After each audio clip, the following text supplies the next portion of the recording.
Learn how to build a better sign and print shop from a few crusty sign guys who've made more mistakes than they care to admit. Conversations and advice on pricing, sales, marketing, workflow, growth, and more. You're listening to the Better Sign Shop Podcast with your hosts, Peter Kourounis, Mike O'Reilly, and Bryant Gillespie.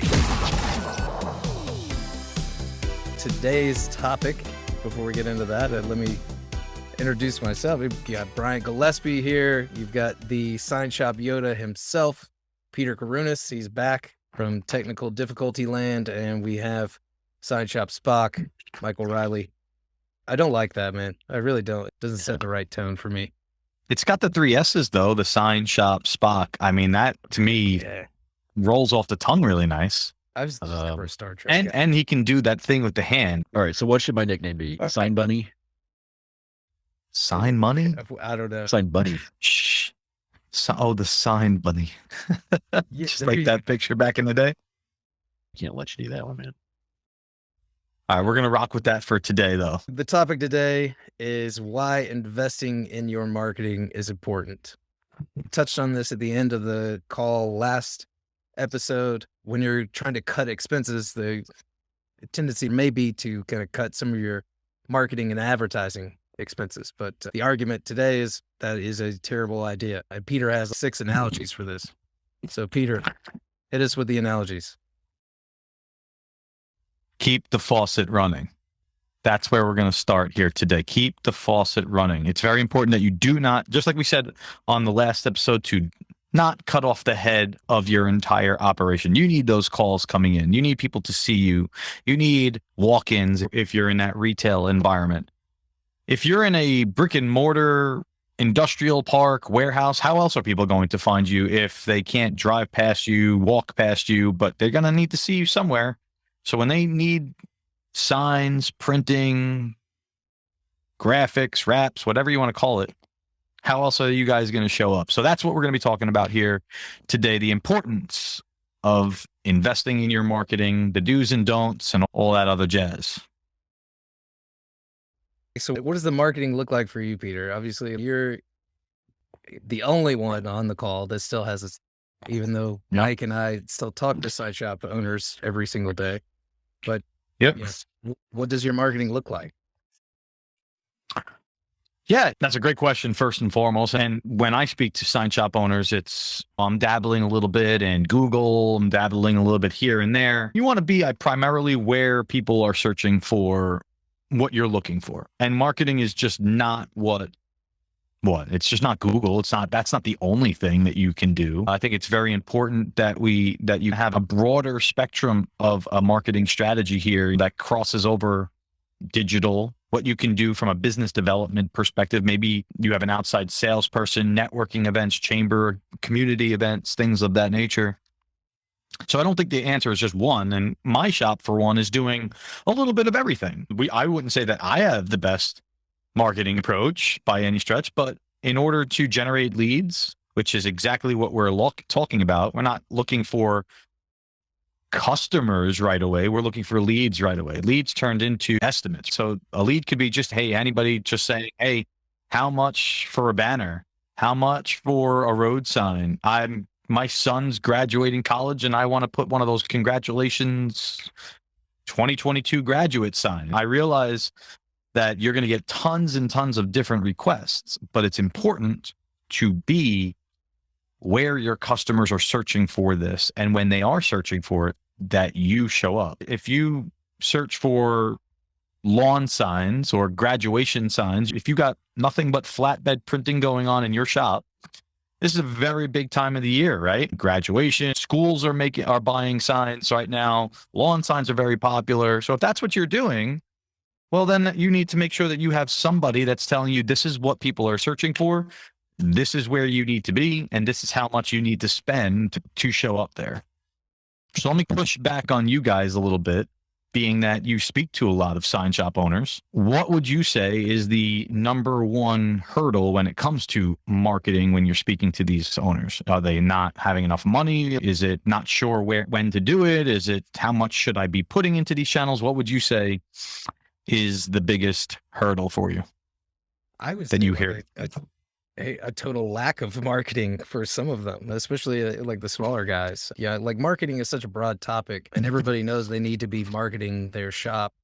But without narrowing it down further, it's just overwhelming. Like, where do I start? So, marketing could be like, hey, we're spending money on Google Ads, or we've set up our Google, I think it's the Google My Business profile, or maybe they call it something else now. Like posting on Facebook, things like that. There's a lot of shops that I talk to that aren't spending a lot on advertising. They would say that they're doing some marketing, but they don't do a lot of it, or they don't feel like they're doing enough marketing. The biggest lead generation strategy that I hear from customers or clients that I'm working with, or just people talking to in the industry, is word of mouth. Like, we just depend on referrals, which referrals are great. They can be great. For me, it's too unreliable. I see a lot of shops that don't understand the value in marketing, or don't really even understand what marketing is. And I think one of the biggest mistakes people make is confusing marketing with selling, marketing and sales. And they're not the same thing at all. They're two totally different disciplines or practices. And they approach marketing as more of a sales effort or sales tactic, when marketing is really just making yourself known and visible and present in your community, whatever your community is, your community being your respective market that you sell in. Not hard selling, not going out and knocking on doors, not asking for the work, but being visible and present and approachable and accessible to whomever is going to buy from you. And that takes a lot of work. There's a lot of effort that goes into that, above and beyond just knocking on doors. Most of that is establishing relationships and networking and just being there, so that when somebody has a need for your product, they think of you first versus somebody else. And in the sign industry, we're kneecapped in a way, because there's not an immediate impulse buy for a sign. You know, drive by a sign shop, like an ad for a sign company, be like, oh, I need a sign. You don't do that. Especially larger signs the larger the sign, the more of a capital purchase that it is, and it's planned for, it's budgeted for, and it's not necessarily an instant sale. If you're talking about a banner or something like that, it's a little bit different of a story. Regardless, in this industry, there's really no such thing as an impulse buy. So the only thing you can do is hope that you maintain that top of mind presence for your clients or your potential clients, so that when they do have that need arise, they remember you. And I think a lot of shops just don't get that concept of just staying in front of people. And a lot of other shops, I've seen take I don't know if you guys have ever heard the term, the Field of Dreams approach. Remember the movie Field of Dreams? If you build it, they will come. Yeah, I'm going to open up a sign shop and they'll come. They're going to support my business. Hey, do you have work that's going to go on this $100,000 printer right now? Yeah, exactly. We'll find it. It'll be all right. People are going to beat down my door for this flatbed printing. I was born and raised into the golf industry. My family owned a golf course, and that's where I cut my teeth in small business. And that is the only way to market a golf course, is the Field of Dreams. If you build a golf course, golfers are going to come out of the woodwork, come spend money with you. But our business, and really any service business, isn't like that. You can't just wait for people to find you. Have to stay visible in front of them and aggressively, so that when they do have that need, they remember you. And it's not for the lazy marketing and sign company, because if you turn off that faucet, or if you wait for that faucet to turn itself on, it's not going to, and you're not going to have any business. That's really interesting. I took a couple takeaways from that, is that I completely forgot, just for a few seconds there, that our industry is a destination industry, right? Your analogy of driving by saying, I need a sign, totally puts things in perspective for me, because it doesn't happen every day. Our needs come up with other businesses' needs arise. So we don't know when that's going to be. That could be today, that could be next week, that could be next month, that could be next year.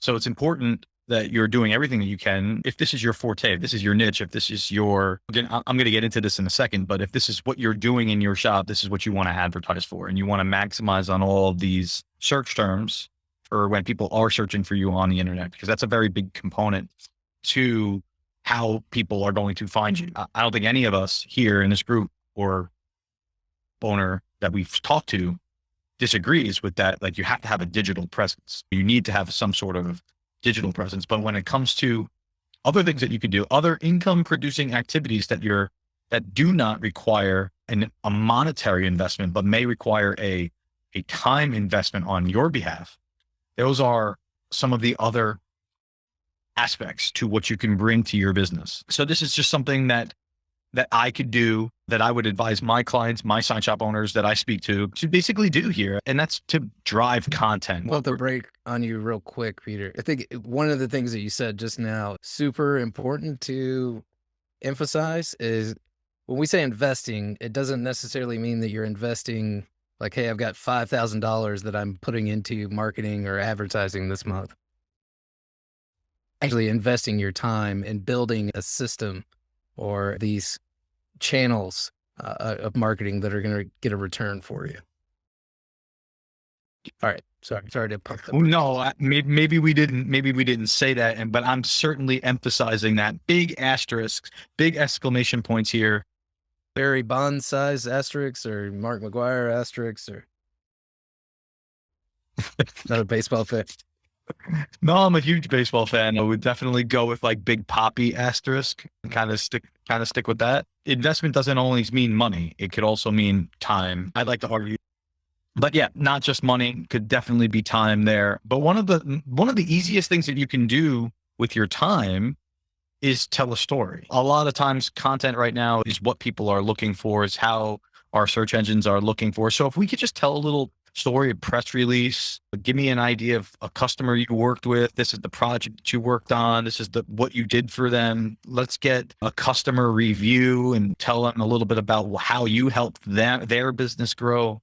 Like that's some really rich content that you put on your website, and that's going to grow organically. That's not going to happen right away. I think we can all agree that like when you draw up a press release, it takes an hour, 2 hours of your time to do, but you're not going to get a customer tomorrow from it. You might get a customer later on down the year, later on down the line from it, but that's what you're doing. You're setting the seed today for business that's going to come in the future. So that's a time commitment. Doesn't really cost you anything to blog post on your website. So that's just one of those income producing activities that it doesn't really require anything other than an idea and the time to enforce that idea. The foundation of your marketing in this day and age has to be your website. If I'm shopping for a sign or even anything, if I'm shopping for a local bakery, I'm trying to buy a cake for my wife, like the first stop is Google cakes. Yep. Bluefield, West Virginia, like who's making a cake? And I'm going to look at their website and doesn't jive with me. Like I'm going to find the next one that does. The website has to be one of the main focuses of your marketing. I don't think you need like a real elaborate website, but you definitely need to spend some time.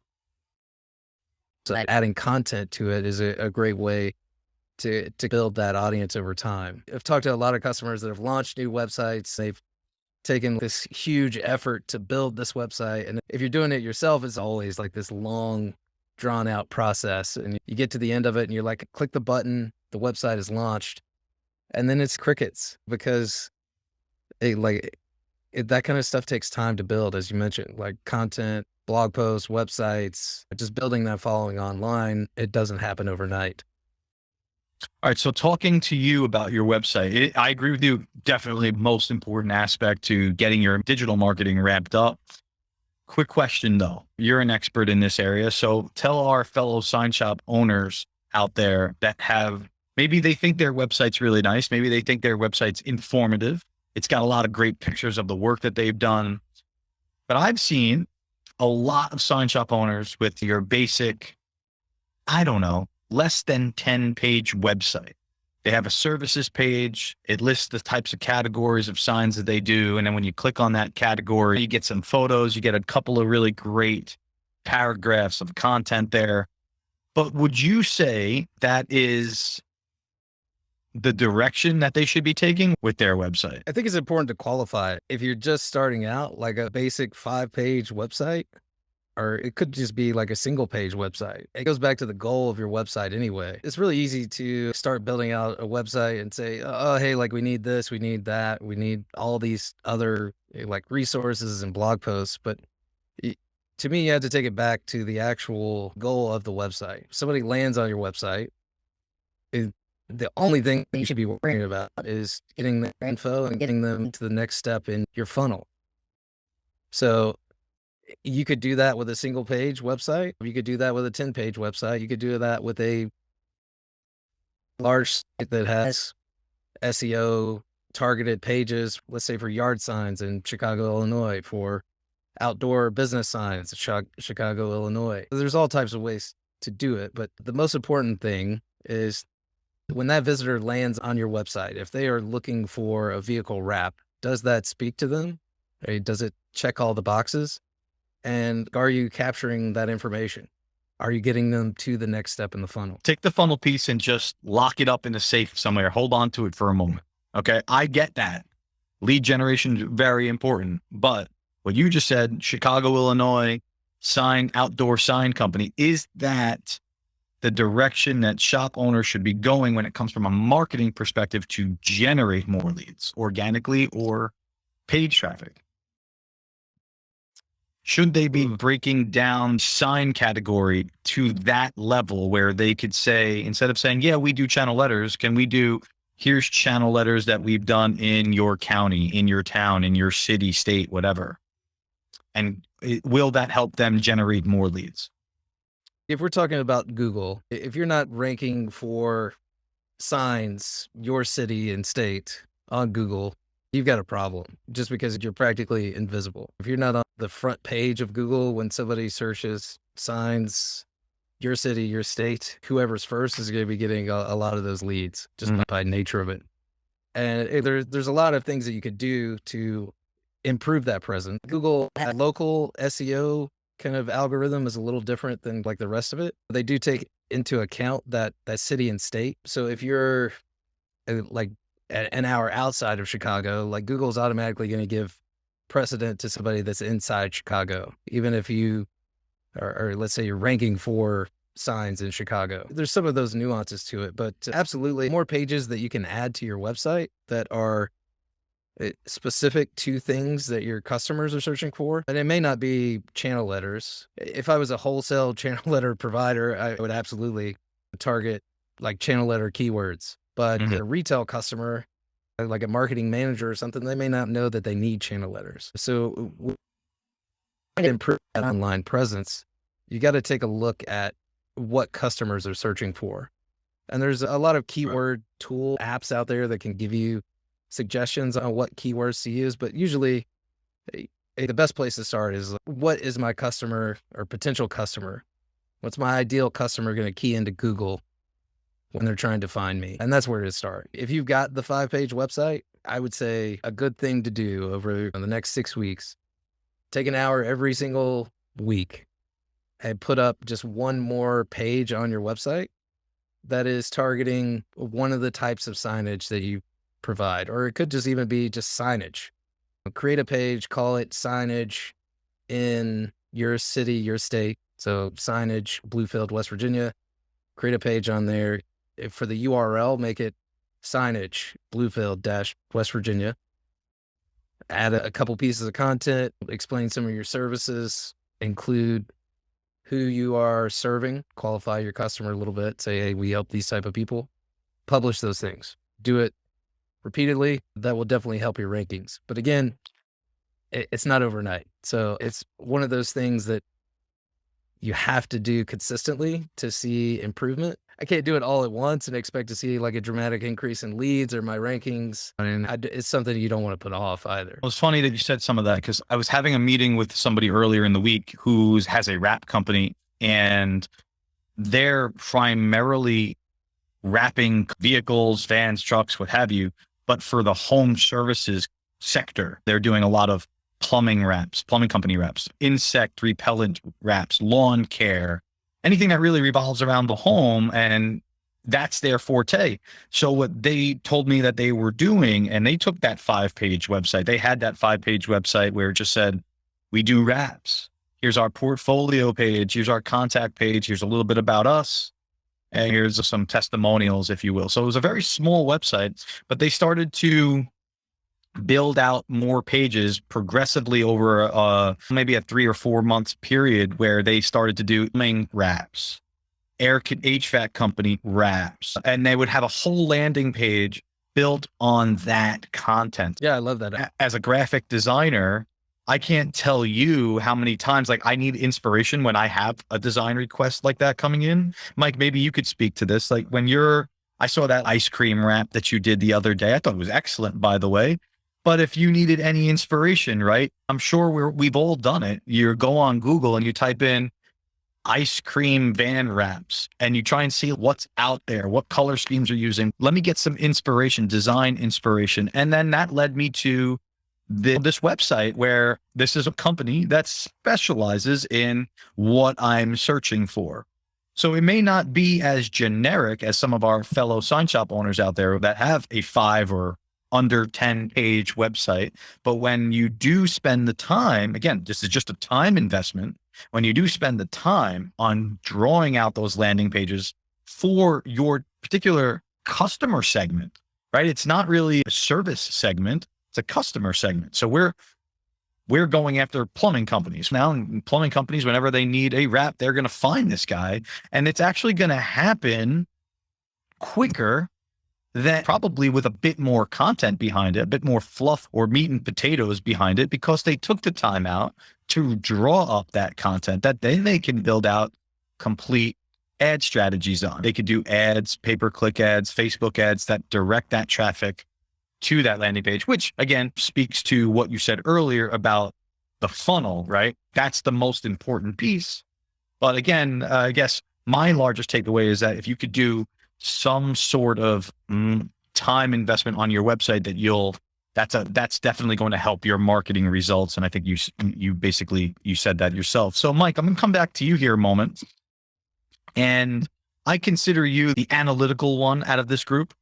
I think you're the one that's the numbers guy. I'm certainly maybe trying to be that, but what would you say is important for the sign shop owner out there, sign shop, print shop owner out there, that how can they look at their marketing and know if it's working? What is it that they need to do as an owner? Forget about what they do, the manager, the project manager, the installer, but as an owner, what do they need to look at to see if their marketing is working? I would say probably tracking where those leads are coming from, and then tracking the conversion rate on those leads to figure out what marketing areas you're targeting and which ones are successful, which campaigns are successful, which ones aren't. But I'd say that conversion ratio is tied to lead source would be what I would track. This is an interesting conversation because the last time, I say this every time we all talk, I sold my shop almost 10 years ago now. And it's amazing how much the concept of marketing, especially marketing your website and online marketing and SEO, has changed in that amount of time. I mean, the last time that I had a website built for an actual sign shop was probably 15 years ago. And the concept of SEO was in its infancy at that point in time. And really, a website was just an online brochure, really not much else. Google found you like a miracle. And nobody knew how to get Google to see your website at that point in time. So this is a really interesting conversation. And some of this is definitely new to me as well. So I feel a little bit out of my element in this conversation, to be honest. But for me, I think it doesn't really matter what the marketing effort is, or whether it's technology driven, or whether you're tracking leads you get from your weekly Rotary meetings in hometown. Just knowing how much effort, time, and money you're putting into a particular marketing avenue versus what leads you're getting from it, and then which of those leads are converting to actual dollars, is what I would pursue. So what would you say is the easiest way, if you could think of anything, what would you say is the easiest way to report on lead source? Like, how can I tell if somebody called my shop from, what did you say, the Rotary Club? How do I know that? Do I have to ask on every time the phone rings, like, how did you hear from us, and make that part of our phone script? Or is there an easier way to do that? I don't know. There may be an easier way now. I remember way back in the day when you would do Yellow Page advertising, you'd have a specific phone number just for that Yellow Page ad. And that's how you tracked it, was people calling this one number. Okay, I know that came from the Yellow Page ad, obviously. Yeah, Google Business will do that for you. Like they'll give you like online when they're searching for you, you could set it up so that it will give the number that they click on their phone to dial. It routes through them and then it connects to yours. That's how they know how many times people click to call you and things like that. So there's some of this there for sure. Cool. So if I was setting up like a Google Ads strategy, I want to know how that was performing. I could actually measure how many calls came in by them clicking on that link on their phone. Yeah. That's pretty cool. There's obviously like a ton of other ways you could do it. I think it's best practice. Like when you have a conversation with a customer, curious, like, how'd you guys find us? How'd you hear about us? Yeah. That's what I do to this day. Any new lead that I get, and my marketing for my little design business is not very sophisticated, but everybody that every new lead I get, I always ask them, hey, how'd you find me? And it's one of 3 places that they found me, but it's always helpful to know. I definitely know which of my marketing and advertising ventures are working and which ones aren't, for sure. So there's interesting information to be gleaned from that. But yeah, back in the day, it was always either how did you find us, or they reached out directly to a sales rep, and that sales rep knows where they met this person anyway because they've encountered them before at a networking event or in the community or something like that. So then, just through that where they're coming from. But it wasn't an exact science back in the day. It still isn't. Yeah, I don't think it is. Yeah. And that's like part of it. Yeah. This conversation reminds me of one of the posts that I saw on like the Sign Shop Talk Facebook group the other day. It was somebody was asking like, hey, I had the partnership go bad and now I'm on my own. It's just me. I've got some XYZ equipment. I think this might have been a router or something. But her question was like, hey, I need some business. What do I do? Like, how do I get customers? And everybody starts throwing out like the shotgun like post on Facebook, I'll go door to door, blah, blah, blah. Just like this laundry list of marketing things that you could do, or sales tactics, I guess you could call them. But like when it comes to marketing, I think the shotgun blast approach is it's just not going to work the way you want it to. If you're going to invest in your marketing, pick 1 or 2 or at most maybe 3 kind of channels that you want to improve at one time, and really put a dedicated effort towards that. So it could be like, hey, do we want to build these particular pages for a specific customer niche or specific market that we're trying to target on our website, and really focus on that for a while, instead of let me try Facebook ads, let me try Google ads, let me just blast all this stuff out there, because you're just splitting your focus and your time and effort. And the results of just, from what I've seen, are always kind of lackluster when you do that. All right. So I'm the old man here and I don't understand the modern world I'm surrounded by. Technology scares me. So how do you convert leads on your website? Because again, a website's a brochure. The idea of using it as a conversion tool is a little bit foreign to me. So on my website right now, for example, like I've got obviously on every page, I've got a contact us for more information. At the very top of my homepage, there's a little blurb and there's a button to click that links right to my calendar where you can book a discovery call to figure out how we can help you, blah, blah, blah. But, and I know there's a contact form on there where you can submit for more information. But I get a lot more visitors on my website than I get information back out of it like that. So how do you capture leads and convert those leads to potential business off of a website? Ugh. This feels like a quiz at this point almost. Yeah, so I think it's 2 things, right? You've got like direct intent. Okay, typing in signage, Google, hey, I want a yard sign for my daughter because she's graduating 3rd grade. Yep, typing that in with like direct intent to buy. And then there's like indirect, which is like what Peter was talking about. Okay, like I'm just looking for inspiration. Maybe it's one of your customers that's a plumber, they're thinking of doing a wrap for their van, and they search a plumber van graphics examples. So, like the direct intent, if we start there, like when somebody's keying in something into Google and they find your website, like they're searching for signage, you really don't need anything more than what we mentioned earlier, checking the boxes. Okay, is this person a sign shop? Do I like their website? Does their kind of brand like speak to me? Or do they look professional? And then really you just need a contact form. And that could be like really sophisticated, where I think in our group, we've talked about like intake forms and getting more information out of the customer. Or it could just be as simple as like name, phone number, email, and follow up with them. On the indirect side, it would be more about capturing that information to add into your email marketing or kind of bring into your circle. So in that situation, if we stick with the wrap scenario, you might create like a quick guide to vehicle wraps or something that you could promote to your visitors to your website, and you just give that away for free to capture their details and bring them into your marketing, into your circle, into your funnel. You definitely want to optimize for the direct one first. Like if your website, if you get leads to your website that are coming through Google and they're buying signs and they're not converting on your website, something's wrong for sure. Good to know. That's it. I passed the quiz. I'm watching Peter. I think Peter's microphone's broken again. Oh shit! I can't see him. You're missing Peter banging his head against his microphone right now. I think we need to go back to the drawing board and spend at least another $1,000 on toys and equipment. Maybe a new podcast recording platform. I think we've hit on like a lot of different within marketing. Obviously, like digital is a big focus for people now, but I feel like it's important not to neglect the other like offline styles of marketing, like direct mail or just being involved in your community. Yeah. I don't even know how to like segue into other. Just tell me your fucking bunny story, man. So at my shop, and this is actually something that I recommend everybody do, is consider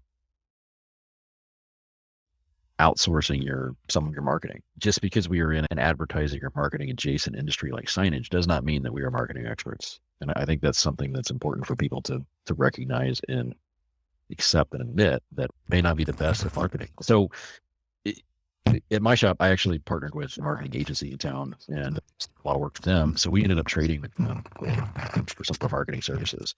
And it was a really great partnership. They did what they did really well, which was market our business creatively in ways that we never would have thought of. And we produced signage for them and their clients. One of the most successful campaigns we did was pretty entertaining. Unbeknownst to me, they got a picture of me and photoshopped me into a pink bunny suit. And the whole series of ads. And I didn't know this was happening until this marketing campaign actually went live. But 20,000 people got email blasts, and we did a couple billboards around town, a few other mediums too, of me wearing a pink bunny suit. This is like an Easter promotion or like a spring promotion, and it's some bunny wants your business. It's super dumb. And like I said, I didn't know it was going to happen until my phone started ringing off the hook with customers saying, how the hell did they get you to wear a pink bunny suit for a photo shoot? And I'm like, what are you talking about? I've never worn a pink bunny suit in my life. To this day, nobody believes me, or I still have people that don't believe me that I was not wearing that bunny suit and I did not know it was happening. But I would say that was almost like an introduction to viral marketing for me before I think the concept really even existed. I knew a lot of people in the community. We were pretty active and visible in the community, and to see me show up in your inbox wearing a pink bunny suit definitely kept us top of mind with our clients. And I want to say that promotion cost us maybe $4,000 altogether, $5,000. And memory serves, I want to say we saw a $40,000, $50,000 return on that within crazy 60 days. Yeah. And it's something that, I would have never done. I'm not going to put myself out for that funny suit. That's crazy. And I never would have thought of that either, but it was a really effective strategy of going way outside the box, thinking differently, and it worked well. I learned a lot from that. Just putting yourself out there, being a little bit weird, grabs attention. So yeah, market creatively, and don't be afraid to put yourself in a bunny suit. Yeah, you got to do what you got to do. Yeah. If this takes off, the sign shops advertising themselves like the owners are going to be in bunny suits. I think you're part of the reason it hit home too, is because everybody knew me pretty well and knows that I'm a pretty straight. I like to have fun and joke around, but generally in a business setting, try to be fairly professional. So it was really out of character and just completely unexpected. Caught a lot of people off guard, which I think is why it was so effective. But I think it was the look on your face in the picture. Oh yeah, I know. It was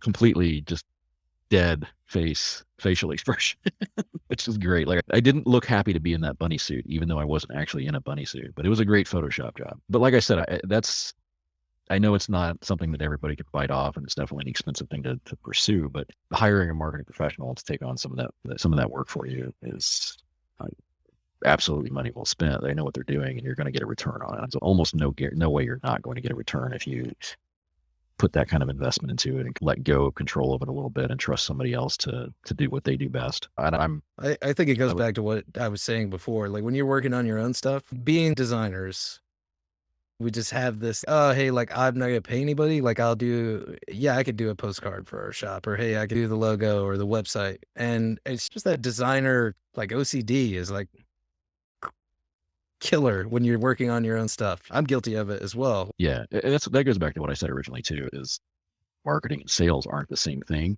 Marketing and design aren't the same thing either. And just because design is a component of marketing, oftentimes it's a function of it, but it's not the marketing. It's just the lipstick on the marketing. And the sign maker's ego, I guess we've talked about ego a little bit. If we're a good designer, then in our mind, anything that design is attached to automatically we're good at. Well, marketing requires some design, therefore I'm good at marketing. And that's not the case. Marketing isn't about what it looks like. It's about the message behind it. And marketing professionals understand that, and they're able to craft that message beyond just the visuals of it. It says is more important than how it looks. And in most cases, it's got to look good and be attractive to prospective clients, but it has to deliver the right message as well. And that's where letting go of some of that control and letting an actual marketer take a stab at it, I think will deliver a message that lands probably better than what you come up with on your own. And also, we're in the sign industry, we're running businesses. We all have extreme tunnel vision. We see our businesses in a very specific light in our own minds that our customers don't see our companies that way. They don't see our products the way we do. So having an outsider look at your marketing is valuable because they're going to look at it from an outsider's perspective, and they're going to see things and deliver messages in a way that we would never think of because we're too close to it. Yeah, I think that's a great point, man. Like one of the things I do with some of the clients that we do, what I call like the shop road mapping session, is I get on some one-on-one interviews with their customers, and the reasons why a shop owner thinks a particular customer does business with them are sometimes Never dramatically different than why the actual customer is doing business with them. It's one little step that kind of makes all the difference for that client, and they don't even know about it. But once you do know about it, and that's what you're talking about, like a marketer that knows what they're doing will focus on and pick those things out, but take that message. Exactly. It's really hard for a business owner to analyze their business through that lens and look at it objectively, because there's a subjective view of your business that I don't think you can ever get out of entirely, no matter how hard you try. If your business is too close to you to really be able to look at it objectively or through the eyes of a customer. So yeah, that's really important. I can imagine I remember I used to do a similar thing with my customers here and there. Why do you use this? What keeps you coming back? And it was never what I thought it was. It was never, we just like Mike. He's awesome. That was not a reasonable bought from us, even though in my head, hey man, we're awesome. Somebody likes. Yeah, but I think it's really easy for business owners to fall into that trap and get complacent. Because business coming in my door, obviously, I am personally doing something in it. It's probably not the case. It's probably a whole other reason why they're coming to you that you're not aware of and you're not capitalizing on it from a marketing standpoint. All right. I've heard you guys mention the word marketer a couple of times as I'm listening here and taking notes and thinking to myself, how would our listeners out there evaluate a marketer? Should that marketer have industry experience? Should they be working with other companies like ours where they can be smart and plug and play what their success stories are?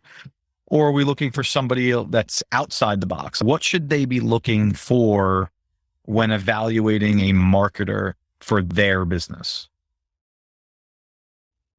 Personally, I don't think that they should come from this industry just because of what I just said. I think the closer you are to this industry or the industry that you're marketing, in a way, the harder it is to resonate with the clients who aren't from that industry. But having a deep understanding of the industry is also critical. So it's kind of a double-edged sword. And you're not going to find a lot of marketing companies out there that specialize in the sign industry.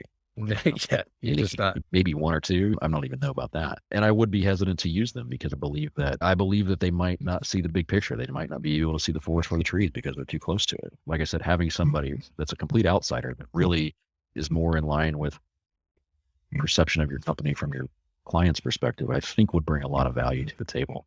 So I don't know that I would go down the path of looking for an insider for it. Any marketing agency, any quote unquote marketer who's worth their salt is going to spend a lot of time with you and possibly your clients, like what Brian does, understanding your business from your perspective, and also from your client's perspective and putting two and two together to craft a message around that. A marketer that doesn't do that just says, all right, hey, cool, here's my contract. Let's start building your website without doing any research to try and understand who you are, what you do, who you serve, what your value proposition is. They're not going to do a good job. I think that's critical. If it's industry focused or not, how they approach the project with you or how they go through that onboarding. If it's just like you said, if it's like, hey, here's what I offer, like, we could get started 2 weeks from now. Hey, this is the price, versus taking the time to learn about the business, what you're trying to achieve, who your customers are, what limits you're trying to hit. If they're not asking this question, then not your person. Yeah, totally. Every business is different. Every sign business is different. You'd have 3 sign businesses within a block of each other in the same town, and they're all going to be different, and they're all going to have different services and capabilities and different potential target clients. So it really takes effort and time to get below the surface and understand that it's not going to be an immediate thing. And hiring an agency or a marketer to do your marketing has to be seen as a long-term investment. I'm talking like 6 months to a year minimum, really start seeing any major shifts in business. It's slow and gradual and until it's not. Exactly. Yeah. There is a tipping point where eventually, you go to that next level, but it doesn't happen overnight. And I think a lot of people get frustrated and disillusioned by that as well, because they don't recognize that it's not sales. It's not selling. Selling is more immediate. Selling is going out, finding an immediate need or a buyer with immediate need and closing the deal right there on the spot, where marketing is the slow, get them to remember you when they have that need. That need might not arise for a while. Yeah. I want to jump back to that question I was going to ask you, Peter. And obviously we're closing in on an hour or so, but in your marketing, like, how much focus do you place on like finding new leads and customers versus like marketing to your existing customer base? That's a good question.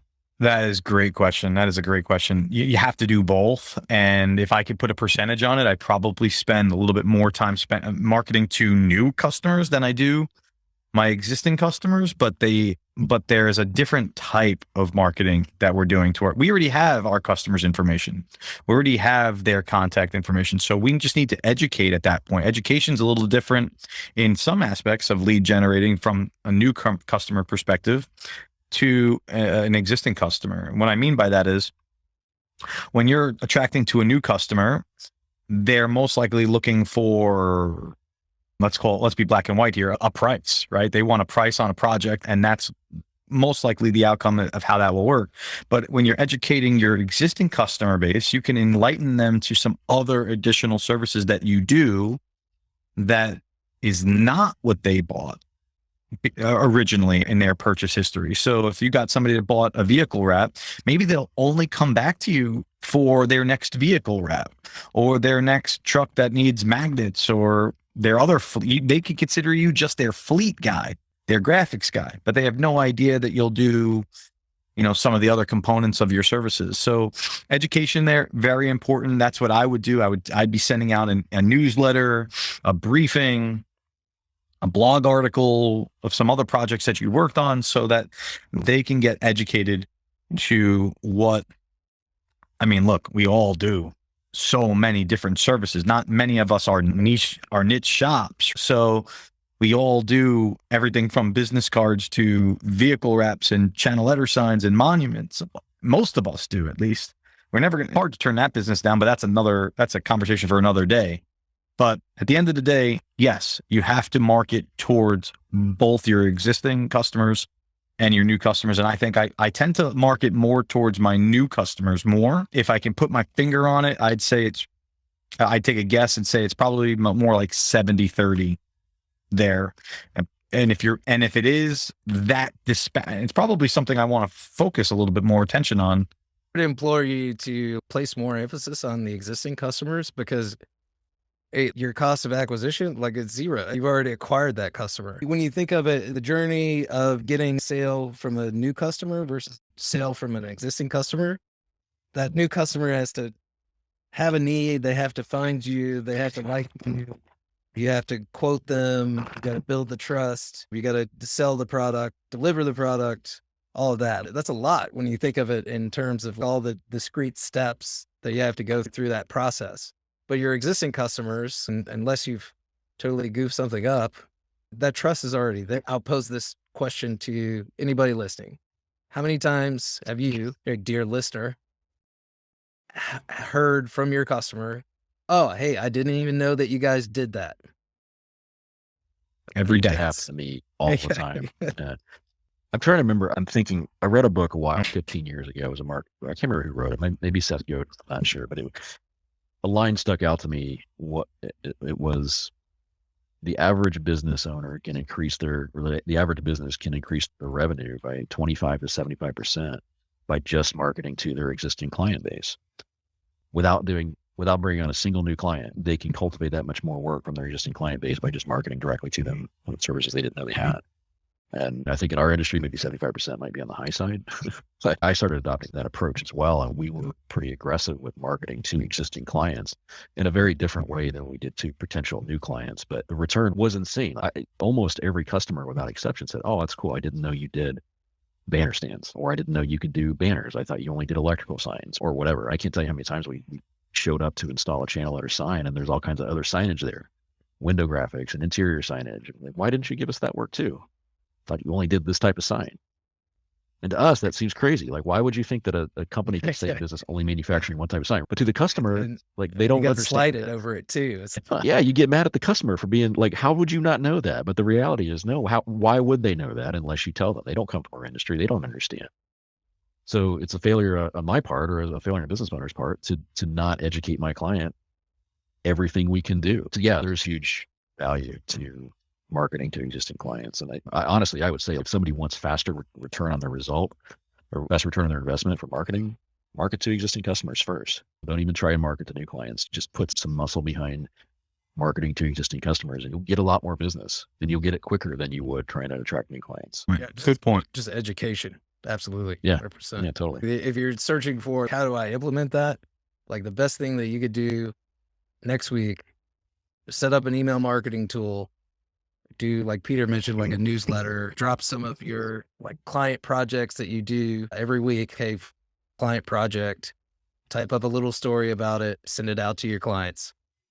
Yeah, that's a great way to market to them on the down low, where they don't really realize you're selling to them. Is you spotlight something that you did for somebody else. It's just, hey, this is really cool. Look what we did. This is pretty awesome. And it's great social media content as well. Promote your customer to your customers. Don't promote yourself.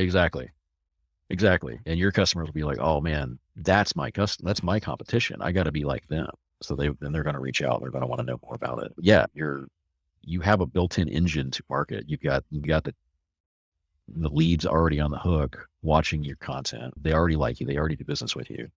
They're a captive audience, and you've got built-in content creation by the work that you do, that you can take a picture of and write a sentence about it and send it out to everybody. And you'll get orders from it. It's a guarantee. That's one of the few guarantees in this industry, I think. Yeah. I feel like it's often overlooked, or you just can't see the forest for the trees, as we've mentioned a couple of times. It's just, we're so busy. Stop. I haven't talked to a shop owner that they're like, oh, hey, I shouldn't be doing more marketing.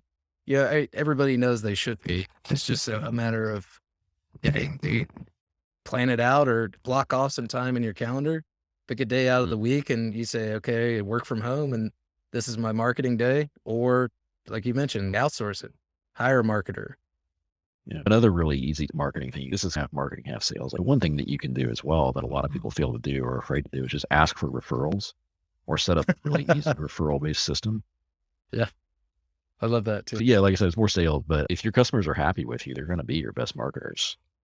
A happy customer is a great salesperson, is a great billboard or advertisement for your business. But we all know, like everybody, if they have a bad experience, they're going to tell everybody that they know, but they don't really say much about having a good experience with somebody. So just pushing that, reminding people to refer you to their peers in their industry and people they know, other business owners, goes a long way as well. And it's scary to ask that the first couple of times. It's awesome. It's a super effective way to grow the business. Right. Name any business owner who doesn't primarily associate with other business owners, and all of them are buying your product from somewhere at some point in time. And if you've got a customer who's buddies with 20 other business owners, ask him to tell his friends about you you're going to get business from that as well. And like I said, set up a referral program of some sort where Make sure you incentivize qualify who you're getting those referrals from. Well, yeah, it's down at Down the racetrack. That's like just a given. I mean, I think that's a standing rule for anything that we talk about, regardless of the topic. Qualify your customer first. Yeah. Cool. Peter, this was you, man. Wrap this up. Bring it home. Slam it. All right. So roundtable quick shotgun answers. What are your do's or don'ts when it comes to shop marketing?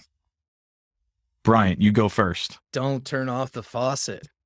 Right? Stole your thunder, right? Don't turn off the faucet. Okay. Mike, what do you got? I'll word it differently, but the same answer. Don't stop investing in your marketing. And when you feel like you've invested enough in it, invest more. That should be a huge investment if you want to grow your business. So don't stop putting money and effort and muscle behind marketing, regardless of what the economy is doing. Hey, my quick answer, that's a great answer, but I'm going to go against the grain, go a little different here. If you're going to invest in your marketing, which you definitely should, but if you're going to invest, you have to first find out the systematic approach to seeing if it works. If you don't know if your marketing works, you're probably going to stop marketing because you have no idea if it's working from a month-to-month basis or not. So you need to find the way to quantify the investment, whether it's time or monetarily. You need to be able to report on that and see if it's working so that you can make monthly decisions or sometimes bi-weekly decisions when it comes to your digital side of your investing. So that's my 2 cents of what I took away from this episode here today, guys. Good point. Boom. So that is a wrap. Investing in your marketing. It's important. All right. See you guys next week. If you liked this episode, make sure you hit subscribe to get all the latest episodes and check out our website, bettersignshop.com. Get free resources and helpful tools on growing your shop. Thanks for listening.